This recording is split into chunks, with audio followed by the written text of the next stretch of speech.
Habari za usiku, mtazamaji wa Almas Digital. Naitwa Pablo. Almas ni siku muhimu sana na siku ya kihistoria. Muda mchache uliopita, klabu ya Young Africans wananchi wametoka kuibuka na ushindi baada ya kubeba kombe la CRDB Confederation. Nilikuwa najiuliza kwa nini umechukua begi wakati ndo kwanza nimeanza interview. Hapo karibu umeitaja. Nikabidi niseme nichukue ili nivae kabisa. Ukiwa unazungumzia, Unaweza kuishika hivi kidogo watazamaji wa Almas Digital ione. Hii ya ngapi? Bwana nime lose count, maana ninazo kadhaa. Naziekaga pale kwenye na kasem kangu ndo huwa nazieka. Zipo nyingi tu. Juzi tumetoka kuchukua nyingine NBC, leo ya CRDB. Sisi inaonekana kila benki itakayoanzisha kombe tutaendelea kuzichukua tu. Inaonekana wazi kwamba ulivyojiunga Young kulikuwa na kabati maalum la hizi medali. Ya nilijoin Yanga wakati inapitia katika kipindi kigumu. Kwa hiyo nikasema tutakapoanza kupata mafanikio nitahakikisha kila medo ambayo tunaichukua kama klabu inavyoyahifadhi makombe, basi na mimi nitazichunga medo zangu na kuziweka sehemu maalum. Kwa hiyo ndio ambacho nimekuwa nikifanya, na collection kubwa. Siku moja nitawaletea na kuwaonesha ya hizi medo. Medo kubwa yao ni ya kushiriki finali ya CAF Confederations Cup, lakini naamini kuna medali kubwa zaidi tutazipata inshallah sisi Yanga ndani ya muda mfupi ujao. Nadhani kuna mafanikio makubwa sana ambayo yamepatikana chini ya uongozi wako. Vice President, mimi natamani uniambie kitu kimoja. Msimu uliopita mpaka huu hapa uliotamatika, kuna moja kati ya kauli ambazo zilikuwa zinatembea sana kwamba kuwa na viongozi vijana mkaja mkaitwa wahuni ni vigumu sana kupata mafanikio. Ni njia gani hasa mlizitumia katika utendaji wenu na leo hii tunayaona mafanikio yote ndani ya klabu ya Young Africans chini ya uongozi wenu? Unajua Tanzania tulizoea ama tulilemaa sana na msemo wa kwamba vijana taifa la kesho. Tukasahau kwamba kesho hujengwa leo, na leo basi ya kesho inajengwa na vijana hawa wa leo. Kwa hiyo sisi tukataka kuingia Young Africans, kuleta mabadiliko, kuleta sura mpya na kuiweka Yanga katika ramani ya soka hapa barani Afrika na duniani. Lakini kipindi cha hivi karibuni tumeshuhudia hata marais wetu katika nchi yetu ya Tanzania, kwa maana ya huku Zanzibar, rais wa Zanzibar rais wa Zanzibar Dr. Hussein Ali Mwinyi amekuwa akichagua vijana katika kumsaidia katika kuendesha serikali. Vile vile upande wa Jamhuri ya Muungano Daktari Samia Suluhu Hassan naye amekuwa akichagua pia vijana wamsaidie katika kuendesha gurudumu la Jamhuri ya Muungano wa Tanzania, kwa sababu vijana ndio nguvu kazi ya nchi. Vile vile katika mchezo wetu huu wa mpira wa miguu, kwa kipindi kirefu tulishuhudia kaliba ya watu fulani tu wakijirejea wale kwa wale kuendesha mpira wa miguu, na wakati wa mabadiliko ulifika ili badala ya miaka takriban 80 wazee wetu waliovianzisha vilabu hivi kuweza kuvifikisha hapa vilipofika katika mafanikio, lakini sio rahisi kuweza kudumu miaka 80. Vimedumu miaka 80. Ilikuwa ni muda sahihi kuleta mfumo mpya wa uendeshaji na ulioboreshwa, uliobora na wa kisasa, ili vilabu hivi viweze kudumu miaka 100 zaidi kutokea sasa, na viwe katika uwiano sawa na wapinzani wetu ambao tunashindana nao hapa katika bara la Afrika. Ndio maana sisi kama vijana na hasa hususan klabu yetu tulivyoingia tu tukaanza kutafakari ni njia gani tuitumie, na ndio maana immediately tukaenda kukutana na wenzetu wa La Liga, tukaingia nao makubaliano, tukapewa Sevilla kama klabu ya mfano ili tuweze kuitumia katika kuleta mabadiliko ya klabu yetu. Na ndio tunaona mabadiliko haya yamekuwa yakizaa matunda. Msimu wa 4 mfululizo tunachukua kombe la ligi kuu Tanzania, lakini tunachukua kombe la shirikisho mfululizo. Ngao ya Jamii ukitoa msimu mmoja nyuma tulivyoipoteza Tanga, lakini tumeweza kuwa tunairetain wenyewe. ni sehemu ya mafanikio ambayo yametokana na kuja kitofauti, scouting iliyo tofauti na ya kisasa ya wachezaji kutoka nje ya mipaka ya Tanzania, lakini kuboresha mifumo yetu ya kuwatafuta vijana wa Kitanzania ambao wana ubora na uwezo mkubwa sana katika kuisaidia klabu yetu, lakini wawe na faida katika timu yetu ya Tanzania pia. Baada ya dakika 90 nilikuona unatafuta bendera ya Mheshimiwa Rais wa Zanzibar Hussein Ali Mwinyi. Binafsi tungependa kufahamu, mimi nimekuepo Zanzibar nadhani sasa hivi nina siku 4 hadi 5. Wana msemo wao mkuu unasema kwamba Hussein Ali Mwinyi hatumdai chochote kwenye michezo. Nini hasa rais amekifanya katika upande wa Zanzibar, hususan kwenye upande wa michezo kwa wana Zanzibari? Sio tu kwamba hatumdai chochote kwenye michezo, lakini usemi mkubwa zaidi, tulimpa kazi, amefanya kazi, hatumdai chochote. Kwenye michezo tumeona tumepatiwa uwanja ambao ni bora na wa kisasa wa Amani.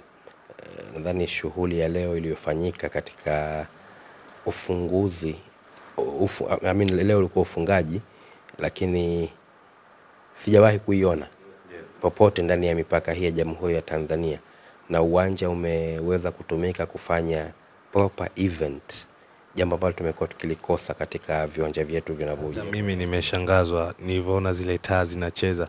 Ni kwa mara yangu ya kwanza kuona ni taa zinacheza zinaendelea kuwaka. Nilikuwa nasubiri nione zitazima. Ndio uwekezaji sasa ambao ameufanya Dr. Mwinyi katika michezo, lakini ukiachilia mbali uwanja wa Amani ambao umejengwa na viwanja vingine viwili vya kufanyia mazoezi, hoteli ya kisasa, viwanja vya ndani vya basketball, judo na michezo mingine ya ndani kama volleyball vya kisasa kabisa vimejengwa pale. Lakini hakuishia hapo. Dokta ameanza mradi wa kutengeneza viwanja vya mazoezi ama viwanja vya kuchezea michezo katika kila wilaya ya Zanzibar. Ukitembelea maeneo ya Maisara kuna viwanja vya kisasa. Zamani kulikuwa ni eneo ambalo linachezewa michezo, mipira, lakini michanga mitupu. Leo hii ukienda kumetengenezwa viwanja vya kisasa vyenye ubora ambavyo vinahamasisha zaidi michezo. Lakini ametuahidi kwamba kuelekea kwenye mashindano ya Afcon tutarajie uwanja mwingine mpya mkubwa wa kisasa zaidi ya ule ambao tumeuona Amani. Lakini ukiwa unatua Zanzibar, ukibahatika kuja Zanzibar kwa ndege, angalia utakuta karibia maeneo yote sasa hivi kuna viwanja vya kisasa kabisa vimetengenezwa. Sio zama zile tunacheza kwenye michanga. Mitaani kwetu mimi Shawarimoyo viwanja vyetu vyote tulikuwa tunacheza miguu peku mchangani. Kwa hiyo maendeleo ni makubwa ambayo ameyafanya kwenye sekta ya michezo, lakini kiujumla uchumi wa Zanzibar umekuwa, barabara zote takriban zote za Zanzibar zimejengwa kisasa katika viwango vya kisasa. Barabara kuu na barabara za ndani za mitaani zimeweza kutengenezwa katika kiwango kikubwa na cha kisasa ambacho kinakwenda kumkomboa Mzanzibari na kuipunguzia mzigo serikali kila mwaka kuwa inatengeneza barabara, ili kuipa nafasi serikali sasa katika awamu nyingine zijazo za budget iweze kuweka focus za kimaendeleo katika maeneo mengine. Lakini hakuishia hapo. Amejenga hospitali kubwa za kisasa zenye wataalamu bora, lakini zina vifaa vya kisasa katika kila wilaya ya visiwa vya Unguja na Pemba. Ukitembelea pia unaweza kukuta magorofa ni mengi sana ya serikali ambayo unaweza kujiuliza ni nini, lakini ni shule.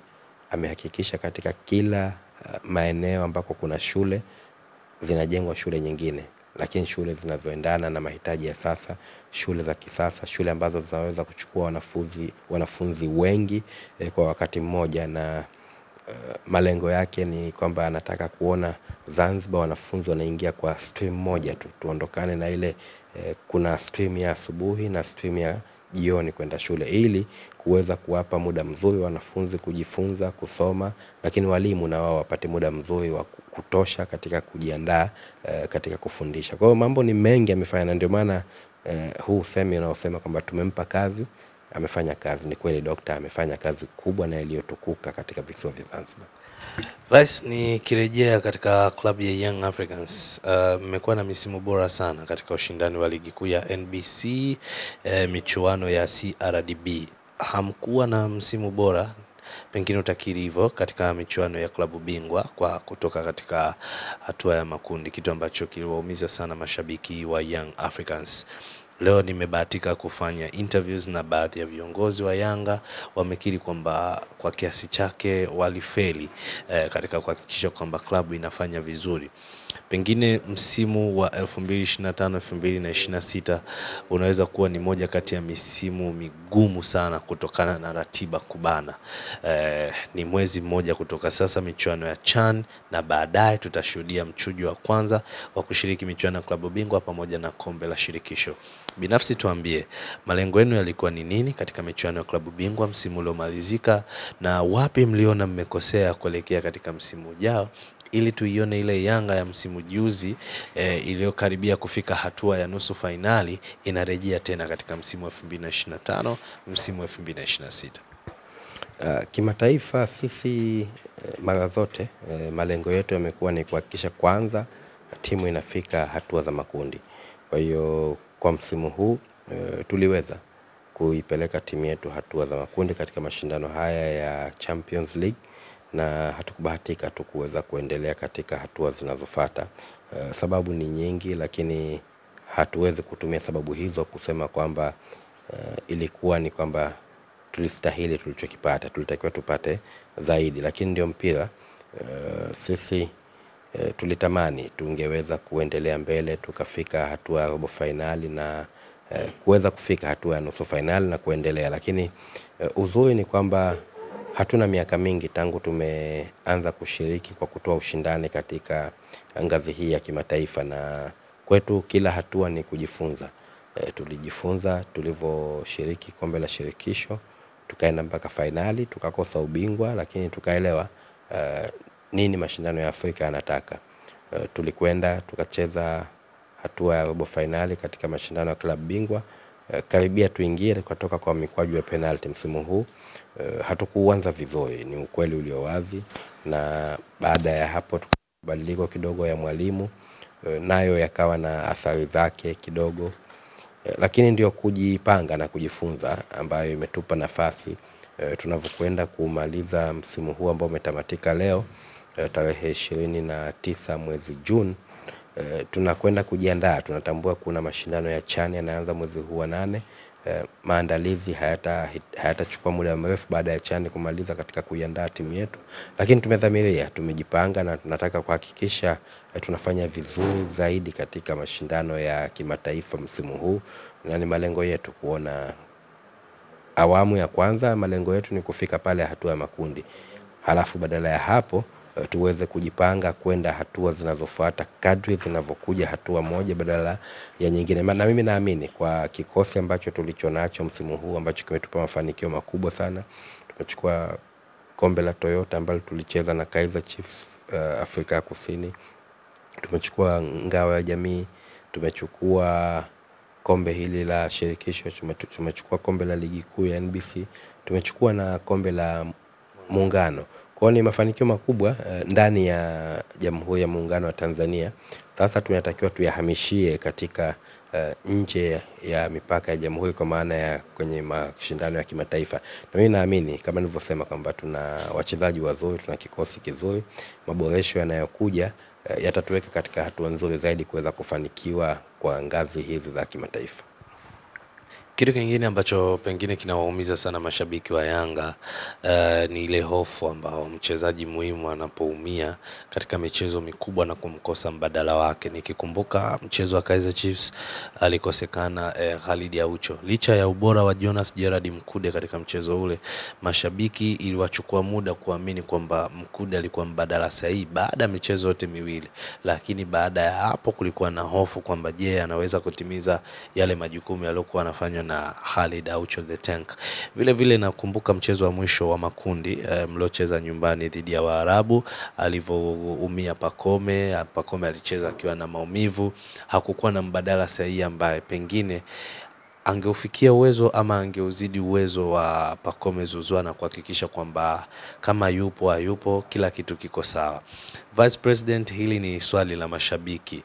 Wanahitaji kuona aina ya wachezaji ambao level zao zinapishana kidogo sana, especially katika utendaji. Tunaelekea katika msimu mpya ambao wewe mwenyewe umekiri huenda ukawa ni msimu bora katika michuano ya kimataifa. Una aina ya wachezaji kama Pacome Zouzoua ambaye amekuwa na msimu bora na wengi wakimpigia chepuo ya kuwa MVP. Tutarajie nini sana katika maeneo ambao nyinyi mmeplan kuyajazia na kufanya vizuri, kwa sababu huku ndani umekiri wazi imekuwa na misimu bora sana. Kimataifa kunahitajika kuiona Young Africans ikiwa ni tishio zaidi. Unajua mazoea ndio hujenga tabia. Watu ama washabiki wapenzi wetu walizoea kwamba lineup ikitoka kuna wachezaji fulani ndio wanaanza. Sio kwa bahati mbaya, kwa sababu ya uwezo wao mkubwa, na watu mashabiki wetu wamesha zoea kwamba lazima waone kutokana na uwezo wao mkubwa.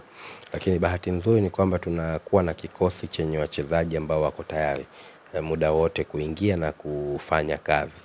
Umetumia mfano mzuri Jonas Gerald Mkude alipoaminiwa dhidi ya Mamelodi Sundowns. Watu wote walishangaa uwezo mkubwa sana ambao aliuonesha. Ni kwamba hapati kucheza kawaida kama ambavyo wengi wangetamani, kwa sababu tuna mtu ambaye ana mzidi uwezo, lakini wanafanana katika kuipambania club na kuipa kile ambacho kwa wakati ule club inatakiwa ikifanye.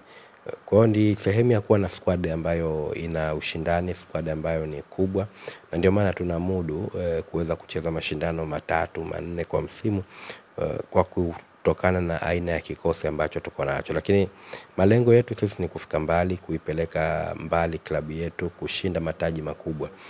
Maboresho ambayo tunakwenda kuyafanya yanakwenda kugusa maeneo hayo, ikiwemo kupata wachezaji ambao wazuri zaidi, wachezaji ambao wakiwa wamecheza wanakupa matokeo, wakiwa hawajacheza waliokuwepo mbadala wao wanakupa matokeo mazuri zaidi. Kwa hiyo ni klabu ambayo tumekuwa kwenye transformation kwa muda mrefu, sio tu katika upande wa utendaji, lakini pia katika aina ya recruitment ambayo umefanya. Kama utakuwa umeangalia kwa kipindi sasa, tumekuwa tukiangalia wachezaji ambao anakotoka, kama hachezi timu ya taifa basi ni MVP wa ligi yake, ili tuhakikishe kwamba tunapata mchezaji mwenye uwezo na ubora.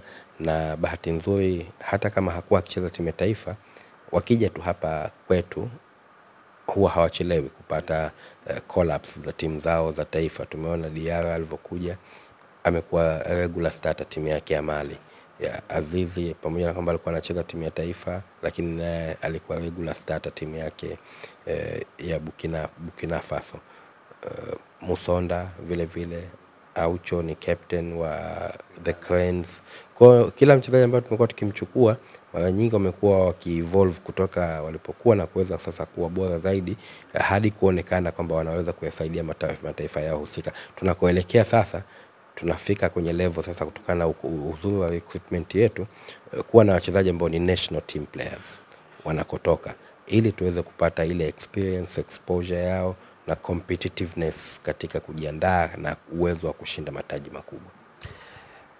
Umezungumza vizuri sana katika aina ya wachezaji ambao nyinyi mnawahitaji. Sitaki useme kwamba unapendelea sana, lakini mchezaji wenu Pacome Zouzoua katika mijadala inayoendelea mitandaoni anahusishwa na kupewa chepuo ya kuwa mchezaji bora wa msimu, MVP.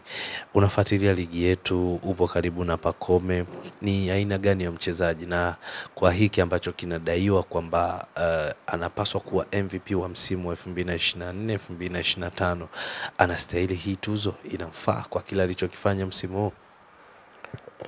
Unajua Pacome ni mmoja kati ya wachezaji wana nidhamu na wanaojijali na wanaothamini sana kile ambacho anakifanya, lakini wanapenda kukifanya, na ukipenda kitu manake utatumia muda wako mwingi kuhakikisha unaboresha. Lakini ambacho mimi pia nimekipenda kwa hasa hawa wachezaji ambao tunawaleta sasa hivi, wamekuwa wakiamsha ushindani kwa wachezaji wetu wazawa. Hivi karibuni tumeanza kuona wachezaji badala ya kutoka kwenye mazoezi ya timu bado watu wanakuwa na mazoezi yao binafsi ili kuhakikisha wanajiweka vizuri. Kwa hiyo imetoka tu kwenye wachezaji wale wa kimataifa, sasa imekwenda mpaka katika wachezaji wetu wazawa. Ni jambo zuri la kimaendeleo. Lakini nikirudi kwenye swali lako la msingi ni kwamba atakayeona kwamba Pacome hastahili kuwa MVP, itabidi tufikirie mara mbili uwezo wake pia katika kutizama mpira, uwezo wake katika kupima uwezo wa wachezaji mmoja mmoja. Lakini ukweli ni kwamba Pacome ameonyesha uwezo mkubwa, sio tu msimu huu, hata msimu uliopita ameonyesha uwezo mkubwa sana katika kuisaidia timu yake, lakini nidhamu yake ya kujitunza na kuhakikisha anakuwa bora katika kila msimu. Tumekuwa tukiona wachezaji wakija msimu wa kwanza anakuwa mzuri, msimu unaofuata wanaanza kupungua viwango, lakini tofauti kwa Pacome amekuwa na consistency nzuri, ukiachilia bahati mbaya za kupata majeraha, lakini ni mchezaji ambaye kwa kweli anastahili. Anaupenda sana mchezo wa mpira wa miguu, lakini ni mtu ambaye hapendi kushindwa na anatamani kila siku timu anayoichezea ipate ushindi. Ni mtu ambaye anakuonesha kwamba ukimtumia atahakikisha anaweka jitihada binafsi kwamba ushindi unapatikana.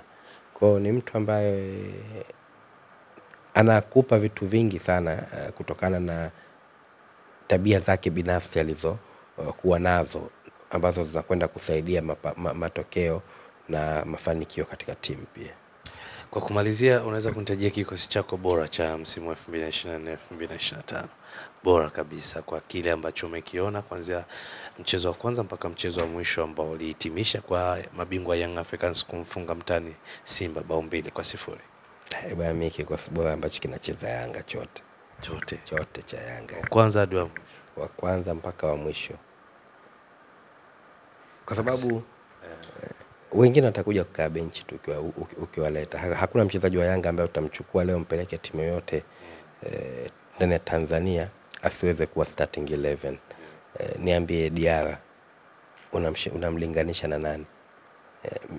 Kuna watu wanaangalia clean sheets, lakini angalia Diarra anakupa vitu vingi tofauti na ile comment yake inamaanisha nini kwenye page ya ligi kuu. Nilipita niliona kwa ligi kuu alipost picha ya Kamara kwa na clean sheets nyingi, na Diarra alicomment kwamba he's the best in Tanzanian league, yani yeye ni bora sana na ameshafanya makubwa. Unajua ndo tunapokosea kumwangalia tu ubora wa kipa kwa kuangalia idadi ya clean sheets. Kuna mwaka nadhani miaka miwili nyuma, kuna kipa tulimpa kipa bora wa msimu kwa sababu ya clean sheets. Alikuwa Matampi. Yuko wapi leo? Hayupo. Na msimu uliofuata nadhani aliondoka, aliachwa. Kwa hiyo kuna vitu vingi sana Diarra anakupa. Diarra ni kiongozi. Ushindi wa Yanga unaanzia golini kwa Diarra. Ubora na uimara wa Yanga unaanzia golini kwa Diarra. Diarra ni mtu ambaye ana confidence, hata timu inashambuliwa anaweza akaituliza kutokea chini, ambapo anaipa nafasi timu kuweza kupumua. Kwa hakuna mahali utampeleka Diarra ukasema ndani ya Tanzania hii ukasema hawezi kuwa goalkeeper namba 1. Kwa hiyo siwezi kumuona goalkeeper mwingine wa kumuondoa Diarra. Mdogo wangu Israel Mwenda amekuja katikati ya msimu, lakini ameonyesha kipaji na uwezo mkubwa sana, na ameonyesha kwa nini anastahili kuwa mchezaji wa club kama Young Africans. Kamanda Dickson Job, he's the best, he's top defender. Dickson disciplined, he's a very disciplined boy, very disciplined. Anaipenda kazi yake, anathamini kazi yake, lakini pamoja na udogo wake Dickson ni kiongozi natural. Dickson anakupa uongozi ukimsikiliza, ukimwangalia anavyowasimamia wenzake. He is a natural leader. Afande Baka, he is the best defender in the country. Kwa unamuona kabisa akibeba tuzo kwa msimu wa pili mfululizo. Baka is the best. He's the best. Akiamua kumkaba mtu Sema leo huyu nahangaika naye, ana akili sana Baka.